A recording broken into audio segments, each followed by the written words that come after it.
खुशियाँ हजार लाया है यौमे असातिज़ा, अब के बरस भी आया है यौमे असातिज़ा। आसान समझती है कि तदरीस को दुनिया जर्रों को खुर्शीद बनाने का अमल है। तना को सकते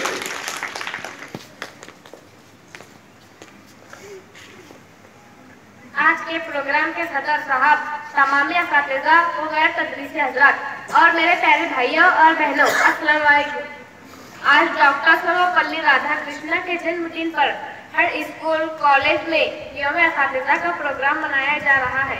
लिहाजा हमने 10वीं जमात के तालिब इल्म होने के हैसियत से तदरीस के फ़राइज़ अंजाम दिए।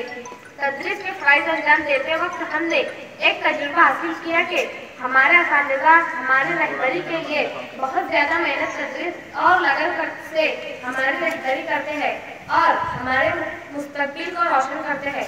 आखिर में अल्लाह से दुआ हो के हमारे असातिज़ा हज़रात को सब बुलंदी अता करे और इनके इल्म ही में इजाफा करे। आमीन। तो फ्रेंड्स, अगर आपको हमारी ये वीडियो पसंद आए तो उसे लाइक, सब्सक्राइब एंड शेयर जरूर करें और पास में लगे बेल आइकन पर क्लिक करें हमारा लेटेस्ट वीडियो सबसे पहले देखने के लिए।